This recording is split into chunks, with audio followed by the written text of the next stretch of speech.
नमस्कार दोस्तों, आप जिन संख्याओं को स्क्रीन पर देख रहे हैं, इनसे आपका पाला तो पड़ा होगा। क्या आप इनकी कोई कहानी जानते हैं? चलिए इस वीडियो के माध्यम से, एक कहानी के माध्यम से इन सारी संख्याओं की एक अच्छी जानकारी एकत्रित करते हैं। अब सबसे पहला प्रश्न ये है कि इन संख्याओं की जरूरत ही क्यों पड़ी हमें? क्या आवश्यकता थी इनकी? कहते हैं कि अगर हमें समय की जानकारी लेनी हो, अगर जानवर है हमारे पास, उनकी संख्या की जानकारी लेनी हो, या अगर भोजन जिसको हमें डिस्ट्रीब्यूट करना हो उसकी जानकारी लेने हो, या किसी खेती के प्रोड्यूस के बारे में जानकारी लेनी हो, या बच्चों की संख्या गिनना हो, ऐसे कई प्रश्नों का जवाब था कि संख्याएं बहुत महत्वपूर्ण हैं। तो शायद ऐसे कई प्रश्न ही जनक हैं इन नंबर्स की आवश्यकता के पीछे। तो ये पुराने जमाने में जब इंसान आया होगा, इतने सारे प्रश्नों का उत्तर, ऐसे प्रश्नों का उत्तर शायद संख्याओं से उसे मिली होगी। कैसे अब करे वो बच्चों की संख्या को गिनना हो, या कई प्रश्न जो आपने पीछे देखे, ये काउंटिंग कैसे करे? कहते हैं शुरुआत तो उंगलियों से होगी, अपने फिंगर्स के माध्यम से गिना होगा उन्होंने चीजों को, कई बार कंकड़ पत्थरों के माध्यम से, सीपियों के माध्यम से, टैली मार्क। आपने भी कई खेल बचपन में खेले होंगे जहां पर टैली मार्क के जरिए आप गिनते थे संख्याओं को। नॉट बांध करके धागे में, आप देख सकते हैं स्क्रीन पर कि किसी धागे में गांठ बांध करके भी गिनती की जाती थी। वो पुराने तरीके थे, इस तरीके से लोग काउंटिंग किया करते थे। अब ये संख्याएं कितनी प्रकार की थी? पहला प्रश्न तो सीधी सी बात है कि जब समय आगे बढ़ा, जब जरूरतें आगे बढ़ी, तो इन संख्याओं को किसी रूप में लिखने की जरूरत पड़ी। तो सबसे पहली शुरुआत हुई अंकों के माध्यम से, और प्रकृति से मिले अंकों द्वारा हमने काउंटिंग शुरू कर दी। ये संख्याएं सबसे पहली संख्याएं हैं, इन्हें नेचुरल नंबर भी कहा जाता है, प्राकृत संख्याएं। देखिए इनकी खासियत क्या है दोस्तों, ये 1 से शुरू होती हैं, और आगे आप देख सकते हैं कि यहाँ पर 9 अंक हैं। ये 9 अंक शुरुआत में मिले लोगों को, और लोगों ने संख्याओं की उपयोग को अपने जीवन का एक हिस्सा बना लिया। पर एक प्रश्न आ गया कि जो होता ही नहीं उसके बारे में कैसे काउंटिंग करें? What that does not exist। इसी प्रश्न ने शून्य की खोज कर दी, और हमें एक और अंक मिला। पहले तो 9 ही अंक थे, एक 10वां अंक भी मिला हमें, और इस 10वें अंक की वजह से हुआ क्या, संख्याएं हो गई पूरी, इन्हें पूर्ण संख्या कहा गया, होल नंबर। इन दोनों में ध्यान दीजिए, इनके संकेतों पर। प्राकृत संख्या जिसे नेचुरल नंबर कहते हैं उसे कैपिटल N से दिखाते हैं, और होल नंबर इसे कैपिटल W से दिखाते हैं। तो परिणाम यह हुआ कि संख्याओं की जो यात्रा थी, अब हमारे पास कुल 10 अंक मिल गए। तो पहले 1 से 9 तक अंक थे, 0 के आने के बाद टोटल 10 अंक हमें मिले। इन अंकों का कमाल देखिए, इन अंकों ने संख्याओं में ऐसी तरक्की कर दी कि आप देखेंगे कई स्थान जो अंकों को मिलते हैं इसी 10 अंकों की वजह से हुआ। तो सबसे पहला स्थान आप अपने स्क्रीन पर देख रहे होंगे, स्क्रीन पर आपके दाईं तरफ जो सबसे पहला अंक है उसे इकाई कहा गया, यूनिट। फिर उस शून्य ने जब उस स्थान को ले लिया तो दहाई आ गई, और फिर सैकड़ा, फिर 1000, 10,000, लाख, 10 लाख। आप क्या देख रहे हैं, काम तो यहाँ 0 ही कर रहा है दोस्तों। 0 के आने से उस 1 की कीमत बदल रही है। जैसे दाहिनी तरफ का 1 केवल इकाई था, और बाईं तरफ एकदम देख रहे हैं वो जो 1 जिस जगह पर है वो उसे 10 लाख तक की कीमत दे रहा है। तो इस शून्य की खोज मात्र संयोग नहीं रही, संख्याओं में उसने बहुत सारी ऐसे बदलाव लाए। मैं तो कह रहा हूं हर जगह पर, स्थानों पर मान प्रदान किए। आप देख सकते हैं हर मान एक दूसरे का 10 गुना होते चला गया। तो 1 का 10 गुना 10, 10 का 10 गुना 100, 100 का 10 गुना 1000, 1000 का 10 गुना 10,000, और फिर सो ऑन। तो ये थी 0 की जो यात्रा। जब अंकों के साथ शून्य आया तो उसने अंकों के स्थान को एक मान प्रदान किया, और बोलचाल में ही नहीं, जीवन में अब संख्याओं ने नया रूप ले लिया है। अगली चीज जो जीरो ने की वो है दशमलव। आप देखेंगे कि इस बार दाईं तरफ एक के पहले एक चिन्ह है दशमलव का। अब उस दशमलव के बाद देखिए, दशमलव के दाईं तरफ कोई जीरो नहीं है, ये 10th है। उसके बाद दशमलव के बाद एक जीरो आ गया, वो 100th है, और फिर 1000th है, 10,000 है। ये है क्या? ये एक का हिस्सा है। किसी एक को 10 से आप भाग दे दीजिए, 10वां हिस्सा निकालिए, वो 0.1 होता है।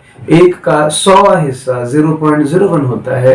एक का 1000वां हिस्सा 0.001 होता है।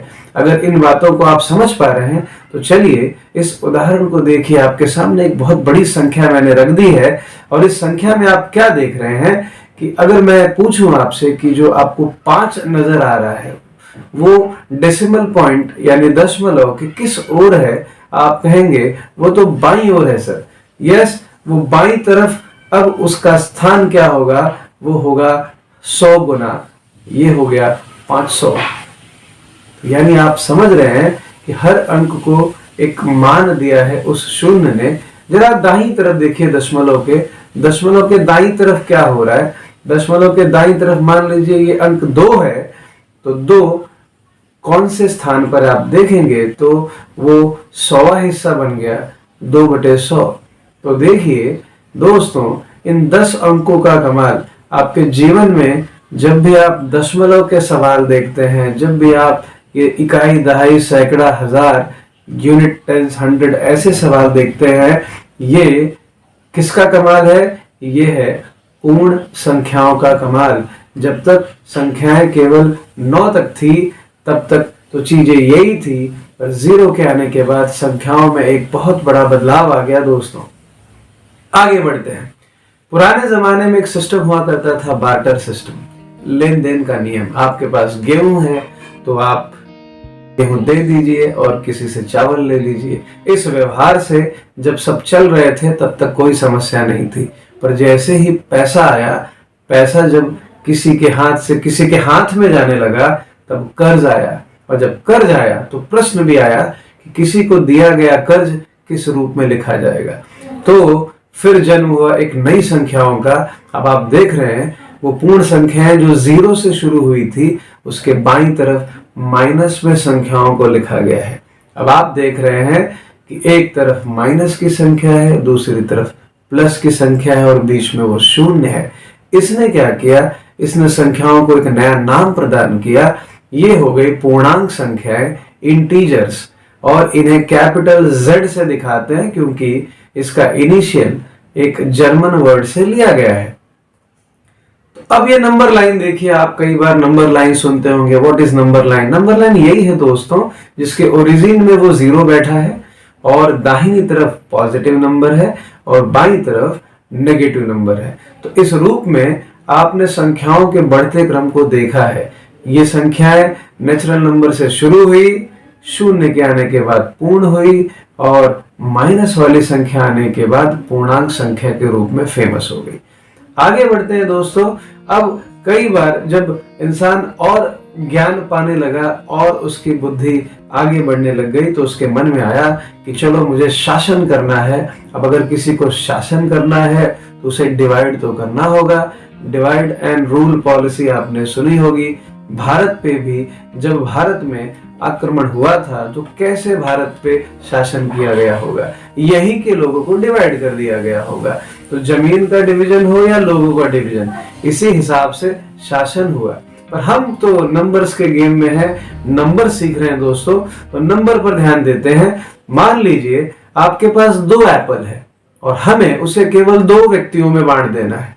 तो आप कहेंगे तो ये बड़ा सिंपल सा प्रश्न है, क्योंकि ऐसे केस में हर व्यक्ति को 1 एप्पल मिल जाएगा।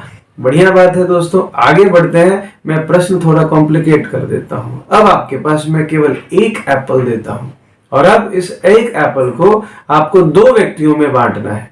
आप बोलेंगे उसके लिए तो मुझे चाकू लगेगी। आप चाकू का इस्तेमाल करिए और उस 1 एप्पल को 2 हिस्सों में काट दीजिए। आप क्या देख रहे हैं? अब वो 1 एप्पल 2 भागों में बट गया है। और ये दोनों भाग आप लोगों को दे सकते हैं क्योंकि आपको 2 व्यक्तियों में बांटने थे। पर अब मिला कैसे लोगों को? 2 व्यक्तियों को 2 में से 1 हिस्सा मिलता है। इसे डिस्ट्रीब्यूशन समझिए आपका, और गणित में नई संख्याएं आ गई, ये है फ्रैक्शन। फ्रैक्शन मतलब सीधी सी बात दोस्तों, जहां पर एक न्यूमरेटर होता है जो ऊपर लिखा होता है, एक डिनोमिनेटर होता है जो नीचे लिखा होता है। और कैसे हुआ? जैसे इस एप्पल के खेल को समझिए कि आपने एक ही एप्पल के 2 हिस्से कर डाले, 2 लोगों में एक को 1 हिस्सा मिलता है। ये है फ्रैक्शन का कमाल। अब कहेंगे इस संख्या को हम क्या कहेंगे? ना तो ये 0 है, ना तो ये माइनस है, ना तो ये प्लस है, ये तो एक नया रूप है। ऐसी संख्याओं को रेशनल नंबर कहा गया। यह है परिमेय संख्याएं, कैपिटल क्यू से दिखाई जाती हैं। क्यू से क्यों सर जी? क्योंकि Q stand for quotient. Quotient का सीधा सा अर्थ है रेशियो। रेशियो मतलब अनुपात। अनुपात कैसे निकालते हैं? आप ऊपर स्क्रीन पर ही देख रहे हैं। ऊपर होता है न्यूमरेटर जिसे अंश भी कहते हैं, नीचे होता है डिनोमिनेटर जिसे हर कहते हैं, और उसके बीच में एक सीधी सी लकीर खींची जाती है जो डिस्ट्रीब्यूशन को समझाती है। तो आप बढ़ते क्रम में एक नई संख्या को देख पा रहे हैं। इस हिसाब से हमने रेशनल नंबर को देखा अपने जीवन में। फिर आगे बढ़ते हैं। कई बार फ्रैक्शन और रेशनल नंबर, इसमें कंफ्यूजन सी क्रिएट हो जाती है। आइए इस कंफ्यूजन को सॉल्व करते हैं। सबसे पहला केस ये है कि आपके सामने ये 3 अलग अलग मैंने फ्रैक्शंस लिखे हैं, 1/2, 1/4 और 1/8। हर एक का जब आप डिवीजन करते हैं, जब इसे डिवाइड करते हैं, भाग देते हैं, अलग अलग उत्तर आता है। पर आप इस उत्तर में जरा ध्यान दीजिए, ये सारे उत्तर, इसमें दशमलव है यानी डेसिमल पॉइंट है, पर उसके बाद जैसे पहले आंसर में दशमलव के बाद 5 लिखा है 0.5, दूसरे में 0.25, तीसरे में 0.125। आंसर तो समाप्त हो रहा है ना, टर्मिनेटिंग डेसिमल है। आंसर कहीं ना कहीं स्टॉप हो जाता है, आगे डिवाइड करने की जरूरत नहीं पड़ती। दूसरी ओर एक और सवाल देखिए, जब आप 1/3, 1/6 या 25/9 करते हैं, तब आप क्या देख रहे हैं कि आपका जब डिवीजन हो जाता है, दशमलव के बाद जो उत्तर है वो कभी समाप्त ही नहीं होता। इसे कहते हैं नॉन टर्मिनेटिंग रिपीटिंग डेसिमल। देखो बार बार वही आ रहा है। आप देखेंगे 0.33333, आप भाग देते रहिए, डिवाइड करते रहिए, वो हमेशा आते ही रह जाएगा। इवन सेकंड केस में और थर्ड केस में ये सारी चीजें जो देख रहे हैं दोस्तों, इन्हें फ्रैक्शन ही कहते हैं। ये फ्रैक्शन है। पर अब ये क्या है? यहां तो माइनस लिख दिया मैंने, -3/2, -2/6। यही तो फर्क है फ्रैक्शन और रेशनल नंबर में। फ्रैक्शन हमेशा उन संख्याओं का होगा जो होल नंबर से ली जाएगी। होल नंबर मतलब 0, 1, 2, 3 एंड सो ऑन। जबकि रेशनल नंबर में आप माइनस वाली संख्याएं भी ले सकते हैं। यहाँ पे आप देख सकते हैं मैंने माइनस वाले डिवीजन भी रखे हैं। सो हम ये कह सकते हैं कि दुनिया में जितने भी फ्रैक्शन होते हैं वो रेशनल नंबर हैं। पर सारे रेशनल नंबर फ्रैक्शन ही होंगे, वो तो डिपेंड करता है कि आपने जो डिवाइड करने के लिए नंबर चुना है वो इंटीजर है या होल नंबर है। आगे बढ़ते हैं दोस्तों, कुछ और रोचक डिवीजन या फ्रैक्शन देखते हैं। जैसे सामने आप देख रहे हैं 0 में 1 से डिवाइड करने पे क्या आएगा।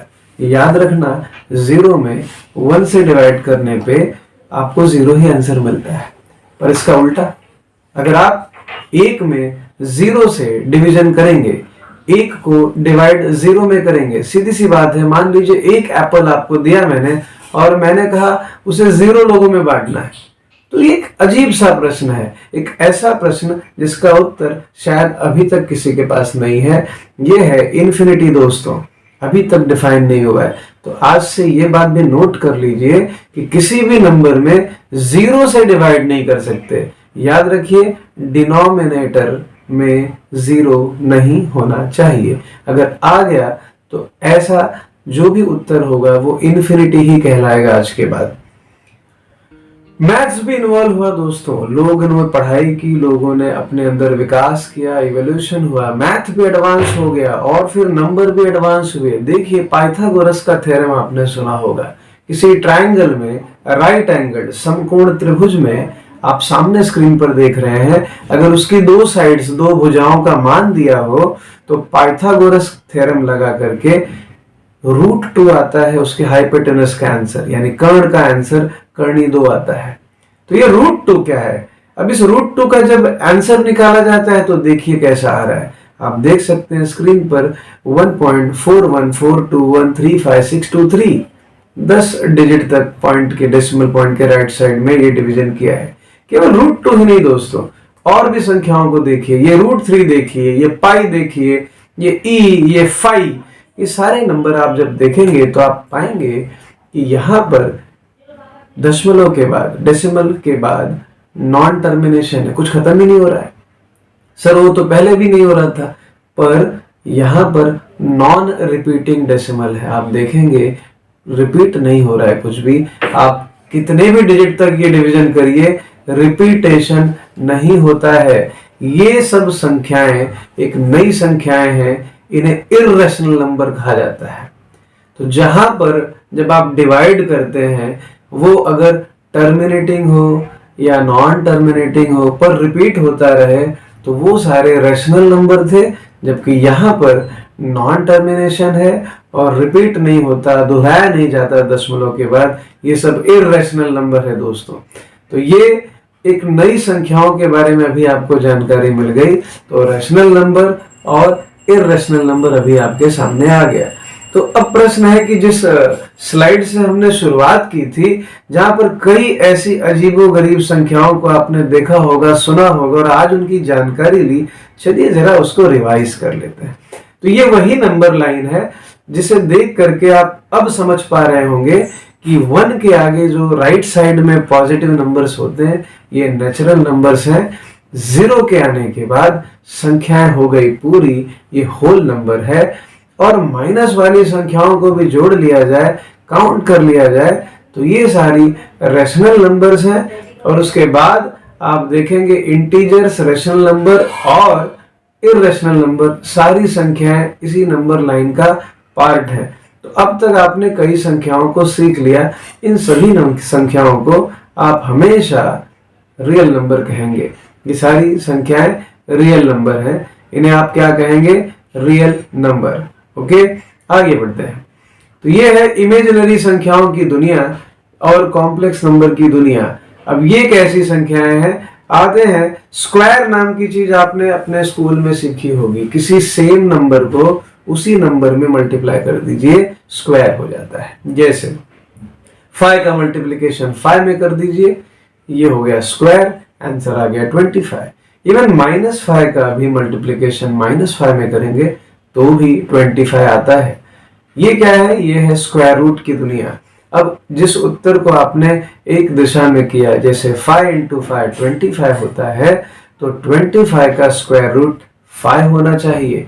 ऐसे ही नीचे आप स्क्रीन पर देख रहे हैं कि -5 × -5 भी तो 25 होता है। तो इसका मतलब है कि किसी भी नंबर का स्क्वायर रूट पॉजिटिव भी हो सकता है और नेगेटिव भी हो सकता है। तो √25 5 भी हो सकता है और -5 भी हो सकता है। √1 1 भी हो सकता है और -1 भी हो सकता है। पर एक सवाल ने अलजेब्रा और ज्योमेट्री को हिला के रख दिया।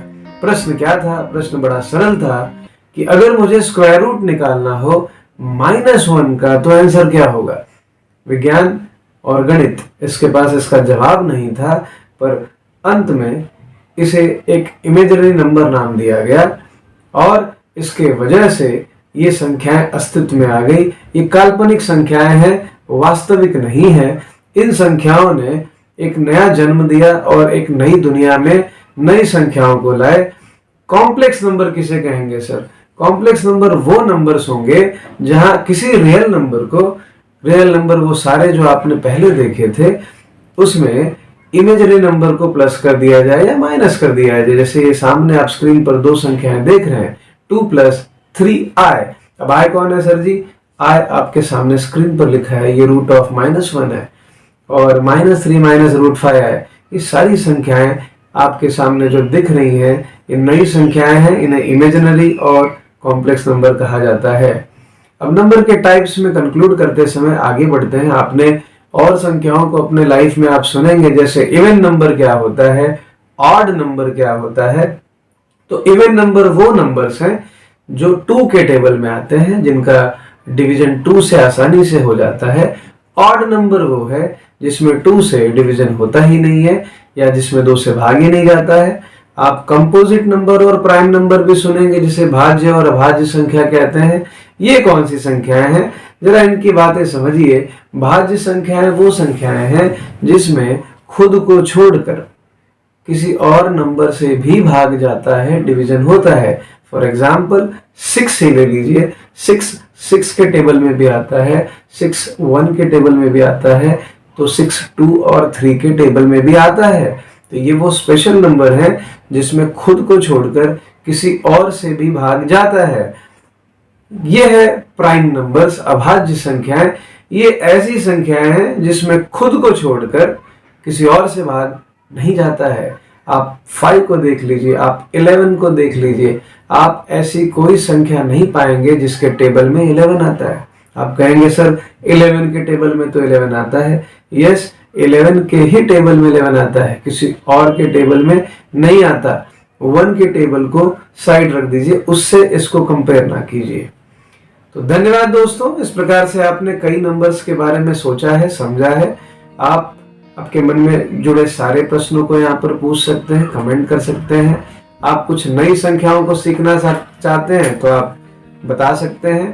प्लीज इस वीडियो को लाइक कीजिए, कमेंट कीजिए इसके बारे में और शेयर करिए उन सभी लोगों को जिन्हें आप इस नंबर की कहानी को समझाना चाहते हैं और सुनाना चाहते हैं। धन्यवाद।